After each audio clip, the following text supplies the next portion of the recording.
Hello everyone, welcome to Kapil institute Bathinda. So guys, आप लोग अच्छे ही होंगे, आई होप।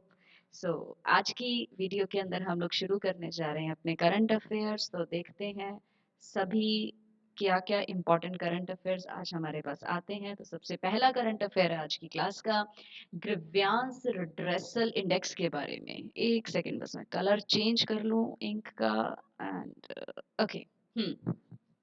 तो ग्रीवियंस रिड्रेसल इंडेक्स के बारे में हमने बात करनी है। देखो, पहले तो मतलब समझो ना, इसका होता क्या है। ग्रीवियंस क्या होता है? ग्रीवियंस होता है दुख, तकलीफ, जो भी हमें लाइफ में तकलीफें होती हैं, ठीक है।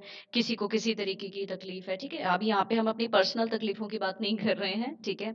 और रिड्रेस करने का मतलब होता है कि उनको ठीक करना, ठीक है। मान लीजिए कि आप किसी बैंक में गए हैं, वहां बैंक में आपको जिस सुविधा की आवश्यकता थी वो सुविधा जो है आपको बैंक वालों ने नहीं दी, आपके साथ अच्छे तरीके से बिहेव नहीं किया, ठीक है।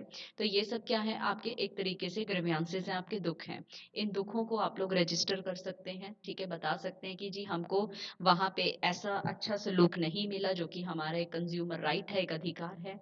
तो उन चीजों को रीड्रेस यानी कि ठीक करके दिया जाता है। तो उसका ना अभी इंडेक्स जारी हुआ है। इंडेक्स का मतलब क्या है कि पूरे इंडिया में ये मैकेनिज्म चलता है, ठीक है। हर एक स्टेट के अंदर चलता है कि वहाँ के जो जनता है, वहाँ का जो कंज्यूमर है, जो उपभोक्ता है, किसी ना किसी चीज से दुखी होगा, ठीक है। तो वो जो उसके दुख है ना, जो सरकार के कामों की वजह से उसको थोड़ा बहुत मिल रहा है, तो उसको ठीक करने का इंडेक्स जारी हुआ है कि किस स्टेट ने कितना बढ़िया परफॉर्म किया है, ठीक है। तो ये वाला जो इंडेक्स है ना, इसको तैयार किसने किया है? सेंट्रलाइज्ड पब्लिक ग्रीवियंस रिड्रेस और मॉनिटरिंग सिस्टम, जिसको हम शॉर्ट में ना सीपी ग्राम्स बोलते हैं, ठीक है। इन्होंने अपनी मंथली रिपोर्ट जो है ये बनाई है। इस मंथली रिपोर्ट को जो ये तैयार करते हैं, हर मंथ तैयार करते हैं, पिछले महीने भी किया था, इस महीने भी कर रहे हैं, ठीक है।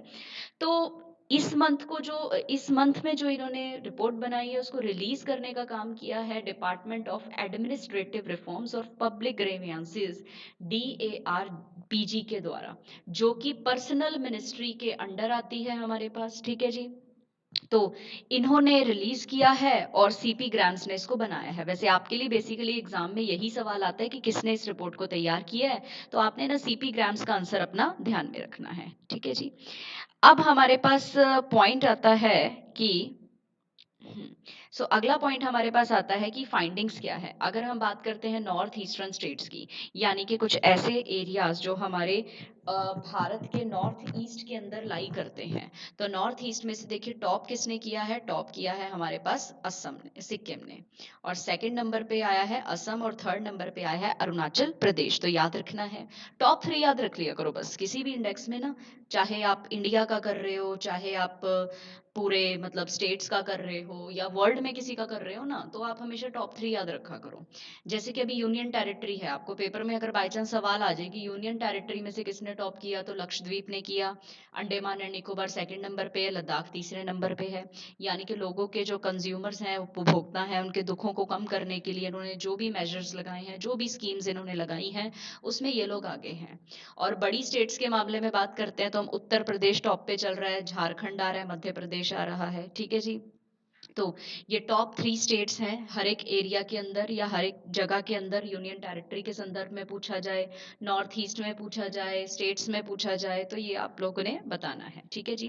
तो सवाल कैसा भी आ सकता है हमारे पास, ठीक है। चलते हैं अगले न्यूज की तरफ। अगला न्यूज है हमारा मुखड़ा के बारे में, ठीक है। इसको मुकड़ा भी बोल सकते हैं आप लोग, ठीक है जी। तो कई बार मुकड़ा बोला जाता है, कई बार मुखड़ा बोला जाता है। क्या है ये?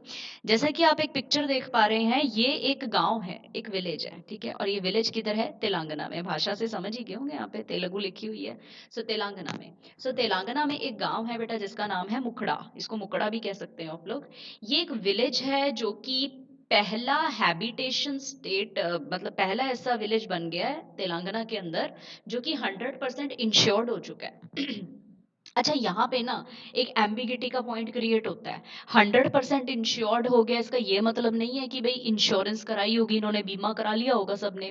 इंश्योर्ड का मतलब क्या होता है बेटा, कि अगर हम स्टेट्स के मामले में बात करते हैं ना, तो इंश्योरेंस का मतलब होता है कि उस स्टेट के पास ना, उस एरिया के पास हर चीज अवेलेबल है। जैसे उनके पास अच्छे अच्छे स्कूल्स हैं बच्चों को पढ़ाने के लिए, ठीक है। उनके पास हेल्थ सर्विसेज हैं, ठीक है। उनके पास पानी जो आता है वो साफ सुथरा पानी आता है, ठीक है।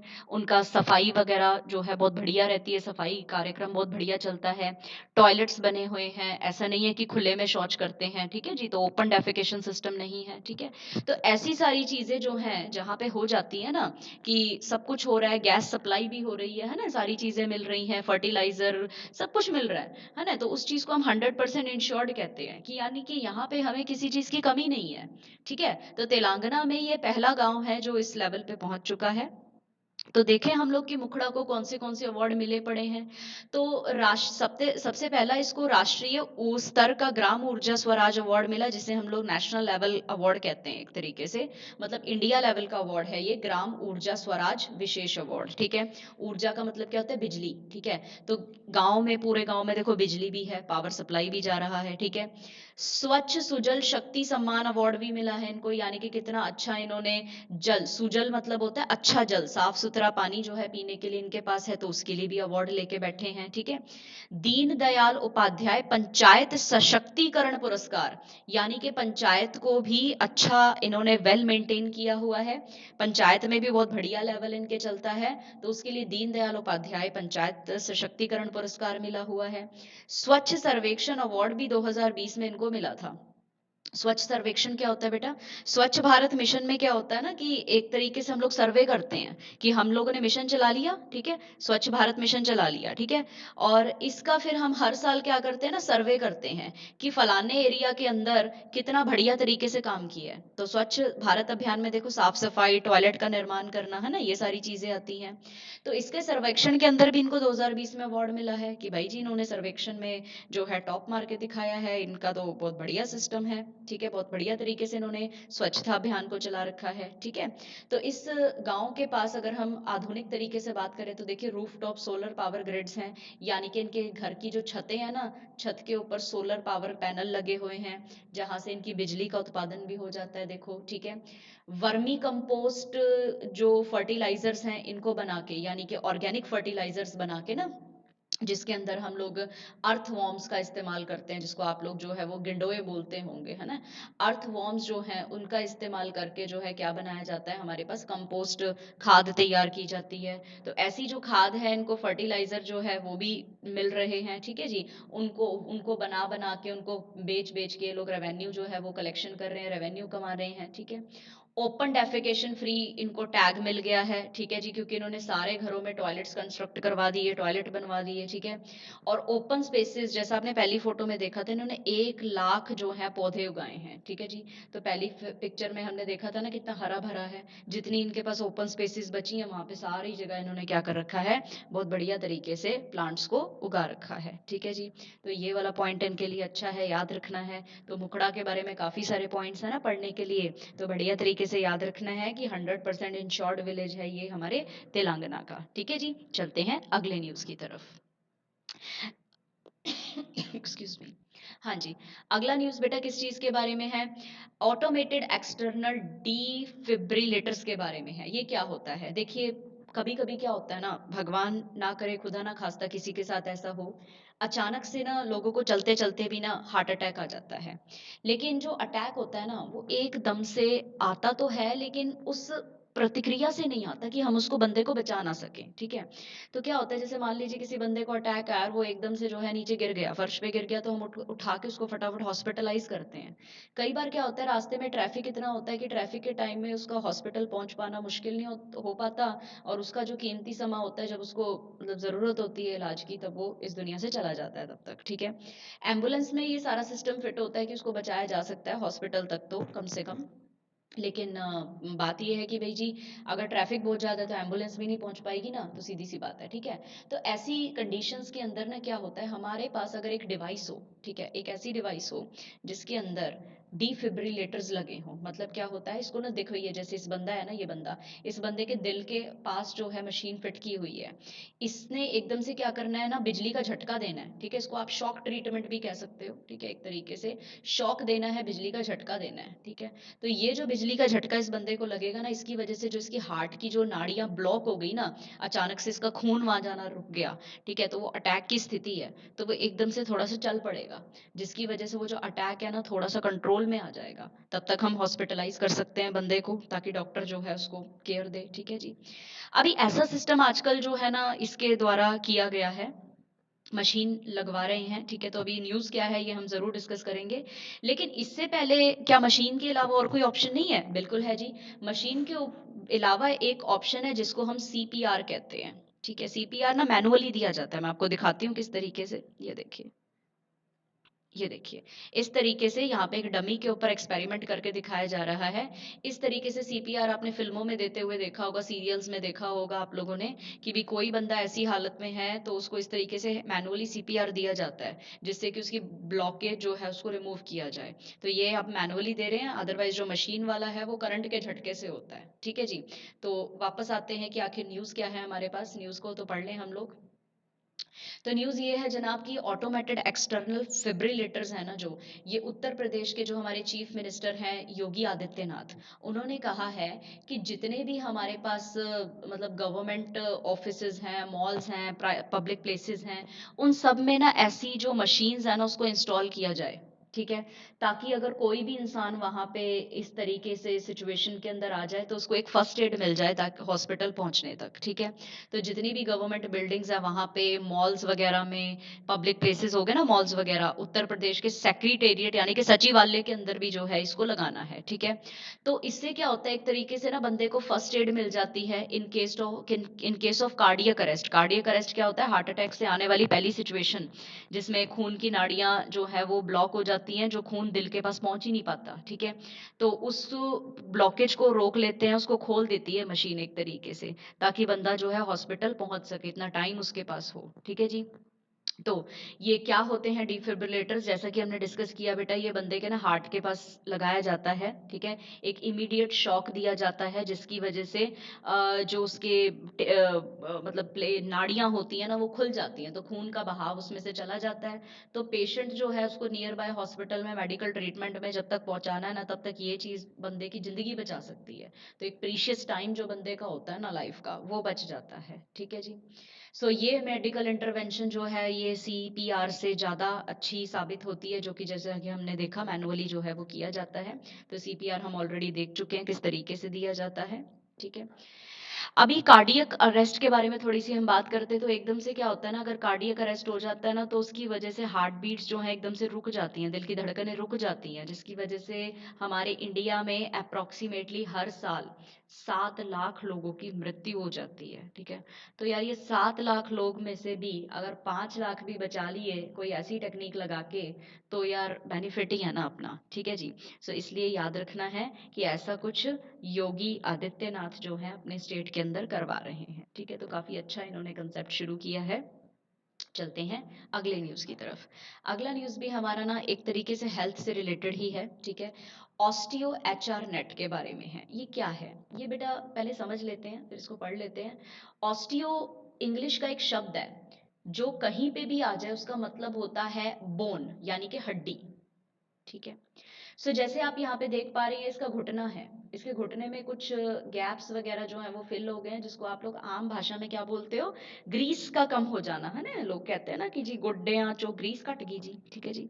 तो गोडे में से जो है, मतलब नीज में से जो है वो ग्रीस कम हो जाती है, तो इन्फ्लेमेशन होता है। ये देखिए साथ साथ चिपकी पड़ी है, जिसकी वजह से इसको दर्द हो रहा होगा बंदे को बहुत ज्यादा। ठीक है, तो ऐसा इन्फ्लेमेशन जो है हमें ना, मतलब ये कलर्ड फोटोग्राफ है, ऐसी कलर्ड फोटोग्राफ हमारे पास ना एक्सरे में उपलब्ध नहीं होती।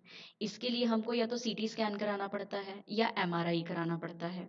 अब बेटा ये दोनों ही मेथड्स ना बहुत ज़्यादा एक्सपेंसिव है, बहुत ज़्यादा महंगे हैं। ठीक है, गरीब इंसान जो है ऐसे सिस्टम्स को अफोर्ड नहीं कर सकता। ठीक है, अमीर तो कर लेगा, चलो कोई बात नहीं है। ठीक है, क्योंकि इसमें कलर्ड पिक्चर आ जाएगी, पता लग जाएगा एग्जैक्टली दिक्कत क्या है। ठीक है, तो हमारे देश में ना कई लोग ऐसे हैं, मतलब 28% लोग हमारे देश में ऑस्टियो अर्थराइटिस से जूझ रहे हैं। और ये एक ऐसा अर्थराइटिस है ना बेटा, जिसका कोई इलाज नहीं है, सिर्फ आप बोन ट्रांसप्लांटेशन कर सकते हो और कुछ नहीं कर सकते। ठीक है, तो एक्सरे की जो रिपोर्ट है ना, उसी को स्कैन करके असल तरीके से पता लगाया जाए कि दिक्कत क्या है, उस तरीके को हमने खोज निकाला है। उस तरीके को कहते हैं ओस्टियो एचआर नेट। ये आर्टिफिशियल इंटेलिजेंस बेस्ड एक सिस्टम है, एआई बेस्ड है, जिसके अंदर एक मशीन जो है वो एक्सरे को जज करेगी, उसको स्कैन करेगी और बताएगी कि यार बंदा अपनी ऑस्टियो अर्थराइटिस की किस स्टेज पे बैठा है। अगर उसको ये नहीं पता चलेगा ना, तो उसका इलाज भी जो है हम ना अर्ली केयर भी हम नहीं कर पाएंगे। अर्ली केयर क्या है, मान लीजिए आपके घुटने में थोड़ा बहुत दर्द शुरू हुआ है, ठीक है, आपके एक्सरे में आया कि हल्का सा गैप फिल हो रहा है, ठीक है, तो आप सतर्क हो जाएंगे जनाब। तो आप सतर्क हो जाएंगे तो आप कोशिश करेंगे कि आगे ये गैप हमारा इंक्रीज ना हो, ठीक है। जो भी आप उसके लिए पॉसिबल ऑप्शंस होंगे वो आप लेने की कोशिश करेंगे कि वो ऑस्टियो अर्थराइटिस के अंदर डेवलप ना हो, ठीक है। तो ऐसा कुछ हम तभी पता लगा पाएंगे ना कि अगर हमें हमारे मतलब ये सही कंडीशन पता लगेगी कि आखिर कहाँ हम पहुंच रहे हैं, ठीक है। तो एक्सरे इमेज को फर्दर स्कैन किया जाएगा, जो कि एक ऑस्टियो एचआर नेट के द्वारा किया जाएगा, जो कि इस महंगे खर्चे को खत्म कर देगा, ठीक है। और उससे डॉक्टर ये पता लगा पाएगा कि बंदा किस स्टेज के ऊपर खड़ा है, ठीक है। तो ऐसा कुछ किया है। तो न्यूज़ क्या है अगर समझ में आ गया है, तो इंडियन इंस्टीट्यूट ऑफ टेक्नोलॉजी है, आईआईटी गुवाहाटी, उनके रिसर्चर्स ने इस एआई फ्रेमवर्क को डेवलप किया जिसका नाम ओस्टियो एचआर नेट रखा है, ठीक है। और ये जो घुटने हैं हमारे, स्पेशली फिलहाल ये घुटनों के लिए बनाया है। घुटनों में जो ऑस्टियो अर्थराइटिस होता है उसकी सेवेरिटी को सिर्फ एक्सरे इमेजेस की हेल्प से ही पहचान दिया जाएगा, जैसा कि हमने डिस्कस किया, ठीक है। तो सीटी स्कैन और एमआरआई का खर्चा बच जाएगा, ठीक है। ऑस्टियोआर्थराइटिस क्या होता है बेटा, ये ना एक मस्कुलोस्केलेटल डिसऑर्डर है जो कि वर्ल्ड के अंदर बहुत ज़्यादा है, लेकिन 28% बहुत ज़्यादा बड़ा नंबर है भाई।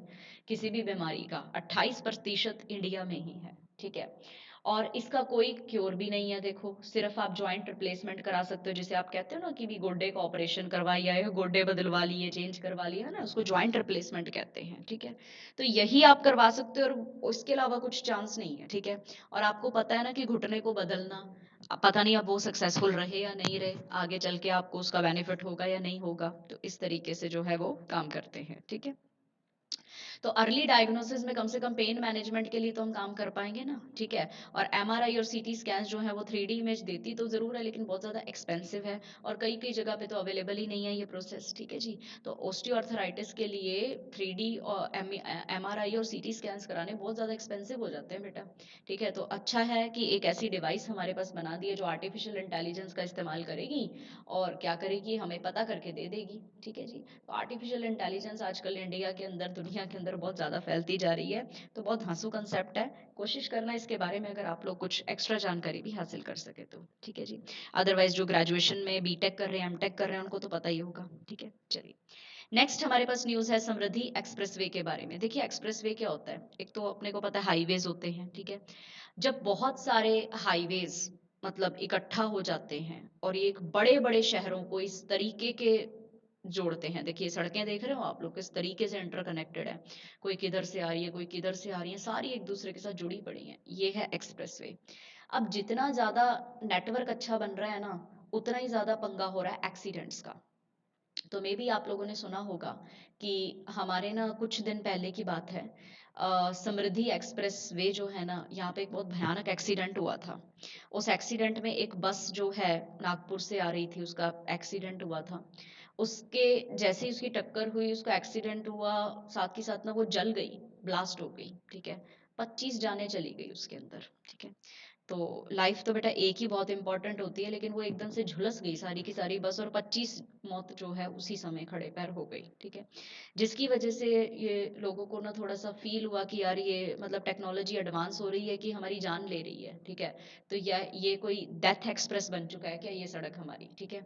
तो अभी इस समृद्धि एक्सप्रेस वे के ऊपर एक न्यूज़ आई है कि हमारे इन एक्सीडेंट्स को मद्देनजर रखते हुए जो मुंबई से नागपुर तक आती है समृद्धि एक्सप्रेस में, स्टेट गवर्नमेंट ने डिसाइड किया है कि वहाँ पे एयर एम्बुलेंसेस को डिप्लॉय किया जाएगा।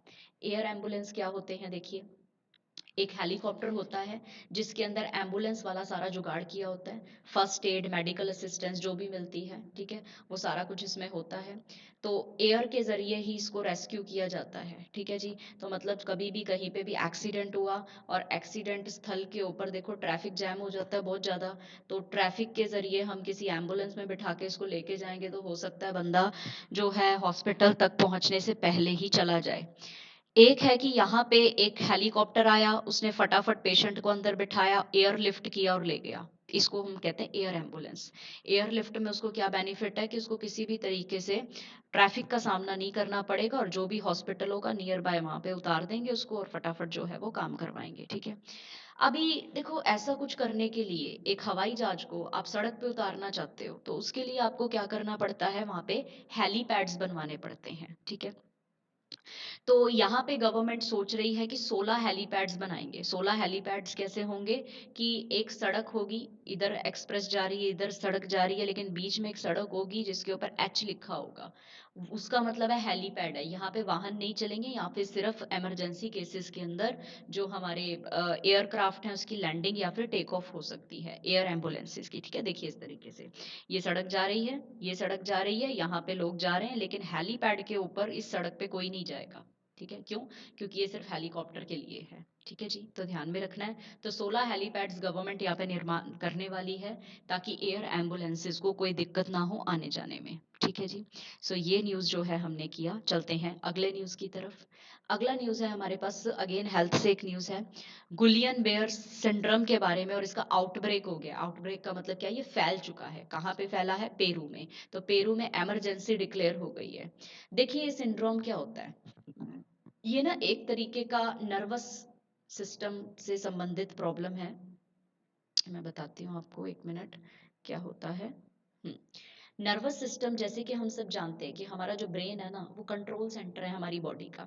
इस ब्रेन में से जितनी भी नसें निकलती है वो हमारी बॉडी के हर एक पार्ट में जाती है, पैरों में जा रही है, हाथों में जा रही है, दिल तक जा रही है, सारे कुछ। ठीक है। अब वहां पे क्या होता है ना, ये बीमारी जनरली शुरू होती है नीचे से, यानी कि पैरों में से। यहाँ पे कोई भी जो हमारी नस है वो ब्लॉक हो जाती है। ठीक है। उस ब्लॉकेज के अंदर क्या होता है, धीरे धीरे न्यूरोपैथी की सिचुएशन एक वीकनेस में बदल जाती है, सुन्न होने लग जाते हैं। लेकिन ये सब क्यों होता है, ये सब ना एंटीबॉडीज की वजह से होता है। ठीक है। तो ये वाला जो गुलियन बेरे सिंड्रोम है ना, ये कोई ऐसी बीमारी नहीं है कि नसों की सिर्फ ब्लॉकेज होगी और बात खत्म, हम फिजियोथेरेपी के सेशन लेंगे और इसको हम ठीक कर लेंगे, तो ऐसा कुछ नहीं है। गुलियन बेरे सिंड्रोम के अंदर क्या होता है कि एक जो हमारा एंटीबॉडी है ना वो बनना शुरू हो जाता है। अब ये एंटीबॉडी क्या होता है इसको समझते हैं। देखिए, कोई भी बीमारी होती है ना हमारे बॉडी में, ठीक है, तो कोई भी बीमारी हमारी बॉडी के अंदर भी एंटीबॉडी, देख लीजिए आप लोग। हाँ, ऑटो इम्यून डिसऑर्डर के बारे में हम बात कर रहे हैं। तो एंटीबॉडी क्या होता है, हमारे शरीर के अंदर कोई भी ऐसी बीमारी है जनरेट हो रही है तो उसमें क्या होता है कि जनरली हमारा जो इम्यून सिस्टम होता है, आप जानते हैं ना अपना इम्यून सिस्टम होता है, इम्यून सिस्टम रोग प्रतिरोधक शक्ति होती है, प्रणाली होती है, जो कि क्या करती है, हमारी बॉडी के अंदर घुस रहे किसी भी इंफेक्शन के खिलाफ अपने सोल्जर्स को खड़ा कर देती है और डिशुम डिशुम करती है, फाइट करती है, जिसकी वजह से हमारा इम्यून सिस्टम हमें बीमारियों से बचाता है। यही होता है ना। लेकिन सोचो कि कुछ ऐसा हो गया है जिसकी वजह से हमारे इम्यून सिस्टम का दिमाग फिर गया, यानी कि जो काम उसने करना था वो काम करने की बजाय वो उल्टा ही काम कर रहा है। मतलब वो बाहर वाली इंफेक्शन के साथ मिलके अटैक कर रहा है। ठीक है। तो ऑटो इम्यून डिसीज वो डिजीज होती है जिसके अंदर एक इम्यून सिस्टम को एक गलत फहमी हो जाती है और वो अपनी अच्छे सेल्स को मारना शुरू कर देता है, जबकि इम्यून सिस्टम का काम है कि अच्छे सेल्स को बचाना। तो यहाँ पे पेरिफेरल नर्व्स जो हैं ये इस सिंड्रोम को रोकने की कोशिश करेंगी ना, लेकिन हमारा इम्यून सिस्टम इसी पेरिफेरल नर्व को अटैक करना शुरू कर देगा, जिसकी वजह से एक न्यूरोलॉजिकल डिसऑर्डर जो है ऑटो इम्यून बीमारी में बदल जाता है। तो बेटा ऐसा है कि ऑटो इम्यून जो बीमारियां होती है ना, डिजीजेस होती हैं, इनके ना इलाज संभव नहीं है। ठीक है जी। तो कोई भी डिजीज अगर आपको है, शुगर है, थायराइड है, आप अगर उसकी दवाइयां ले रहे हो तो काइंडली ना अपना एंटीबॉडी टेस्ट जरूर करवा के देखो कि क्या आपके शरीर में इसके लिए एंटीबॉडीज बनती हैं। अगर आपके शरीर में इसके लिए एंटीबॉडी बन रही है ना तो दैट मीन्स वो एक ऑटो इम्यून डिसऑर्डर है, जिसके लिए आपको सारी जिंदगी दवाइयों पे रहना ही पड़ेगा अगर आप अच्छी लाइफ जीना चाहते हो तो। ठीक है जी।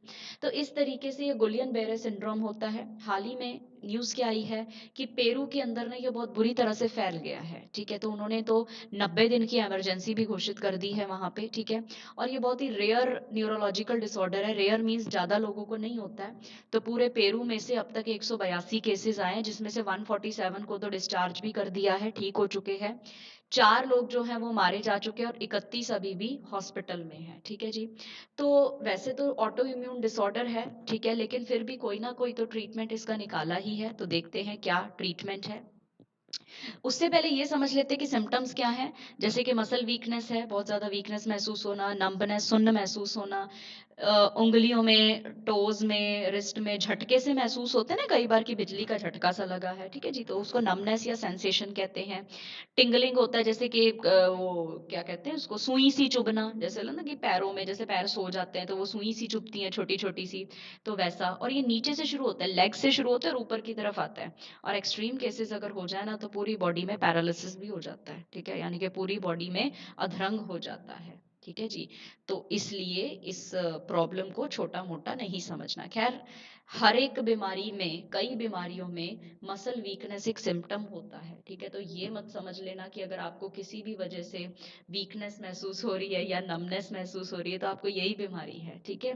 तो इन बीमारियों के ना प्रॉपर टेस्ट होते हैं, राइट। न्यूरोलॉजिकल प्रॉब्लम है तो फिर उसमें भी यही सारे सिम्टम्स होते हैं, ठीक है, लेकिन उसका इलाज फिजियोथेरेपी के सेशन से होता है, राइट।